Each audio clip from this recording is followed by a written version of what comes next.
Right now we're looking at the trigonometry exercises. So now we want to start off with this type of exercise. If sine 38 degrees, right, is equals to p, okay, express this in terms of p. What in terms of p, right? What is sine 28? So with attacking these types, what you can do is do this. The quadrants.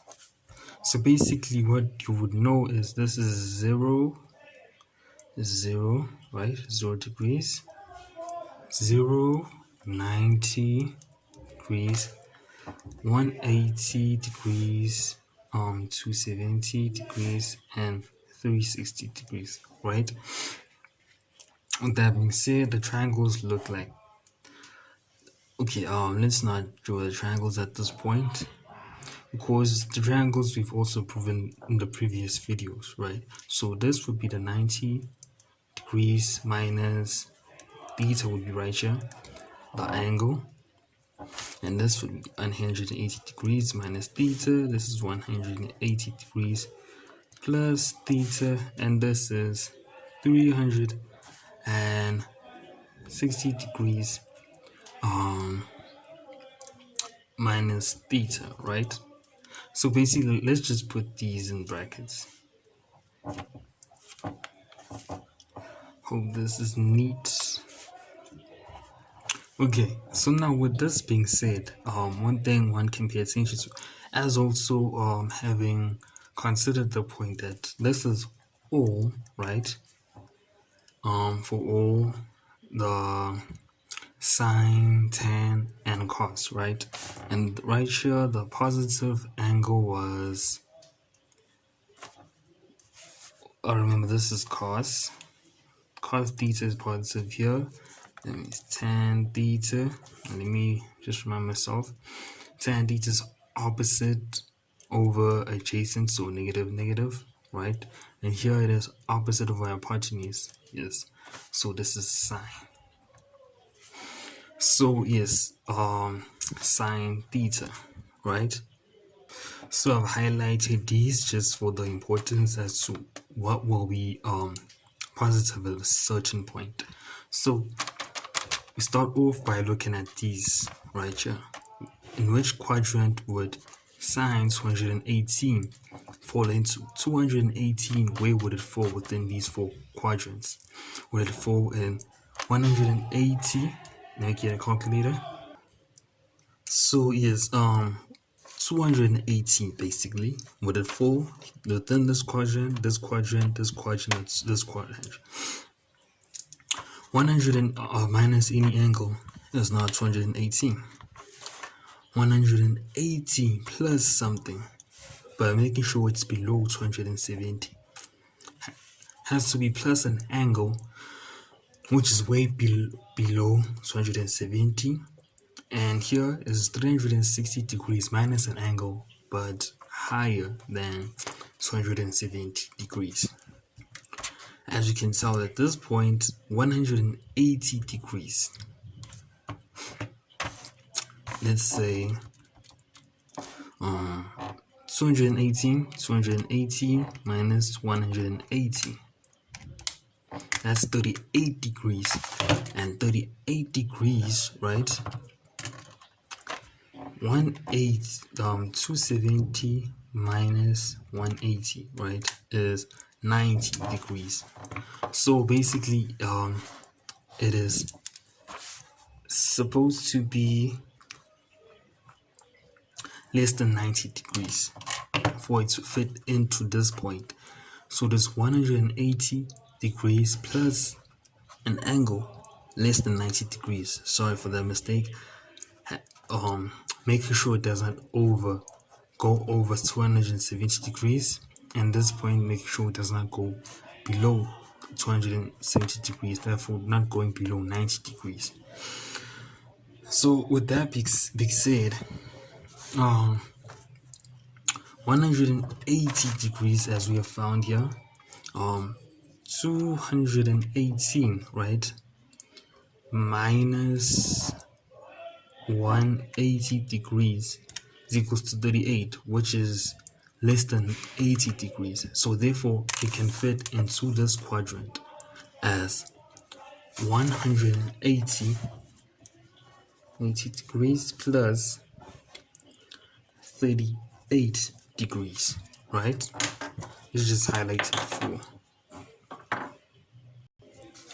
So highlighting this point right here just to state we took this quadrant, which is quadrant 1, 2, 3, right?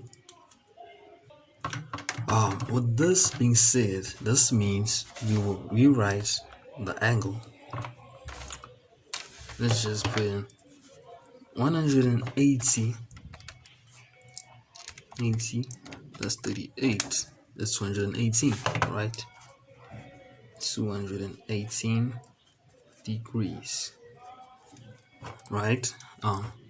So now sine 218, we're gonna have to write it within one of the identities within the quadrants, right? So now it's going to be like this.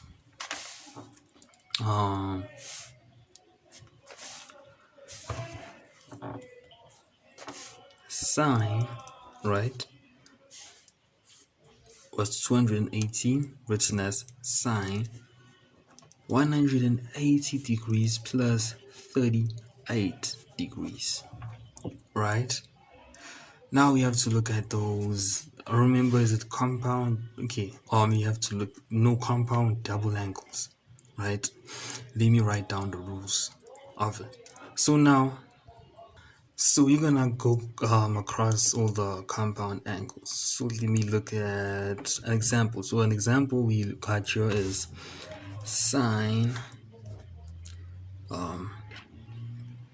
sorry about that, it's sine, let's say sine beta, right? And then let's start off with the plus sine theta, plus theta, right? So this would be equal to looking at the compound angles, since it's like this, right? So it's going to be it's the same formula which also derives the double angles, how double angles come about. But this is actually always the same way, whether it's minus or plus, it's just the same thing. One has to consider these between the cos and sine. So it is as simple as this. And remembering that 10 is sine over cos. Yes, that is true. So now looking at this, it starts off with the first. So it's sine, since we're using sine beta, right? Looking at the first. Then it is times cos. Since cos is a different angle, like a different identity or something like that. Now we're looking at something, the second thing, just for you to remember it. Now we're looking at the second thing, right? Then it goes on, since this was plus, does not change any sign, plus, which is since we've used sine before as the first, so now you're gonna switch turns around, right? So since we used sine, we're gonna now use cos, and the first was beta, and then sine theta. So this is how it goes all the time. This is also how double compounds come about. So let us look at the negative.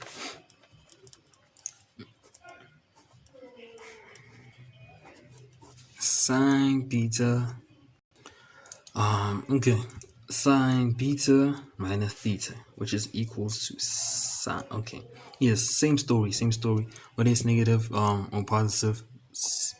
Let's just put this here. Same sine, right? Sine. Same sign when it comes to sine, right? Sine goes for same sign as sine.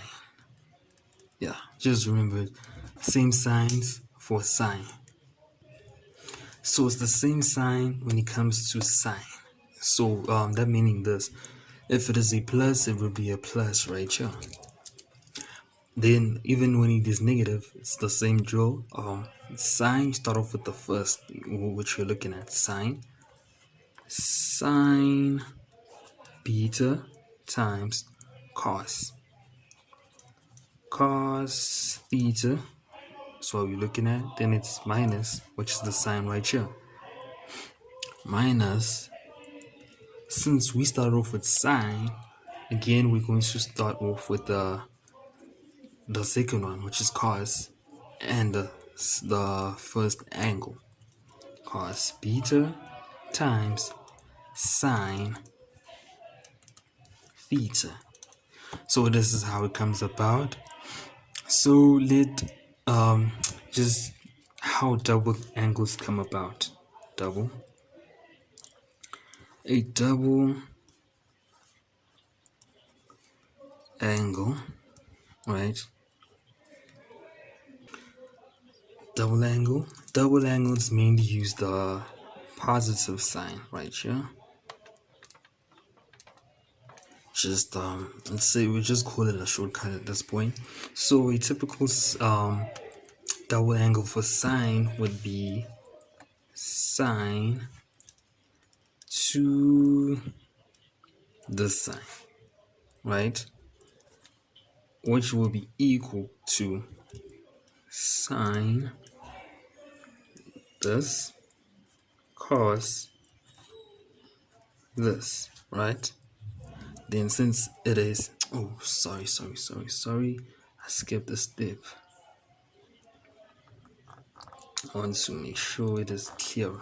So sorry for the unclearness. So basically what this means is sine this plus this, right here. This angle plus this angle, which is sine to this angle, right? As you can see. So this is how we've come about looking at this one right here. How we actually came about this. Here it is right here. So we can apply the same terms, which is, let me put it right here. Oh, let me write here. Sine, right, which is the first, to the first angle. Sine, right, just therefore equals to sine the first angle times cos the first angle, right? Sine the first angle times cos the first angle.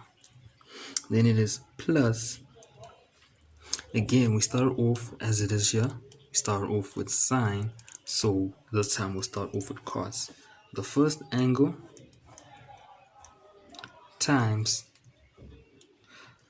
this time we start off with cos, so now we're coming over to sine the second angle. So this is the relationship of all of this. But now if you look at this properly, this is cos, this is sine this angle times cos this angle, you see. So this is cos this angle times sine this angle. So this times this is the same thing as this times this. So it's sine times cos is equals to cos times sine.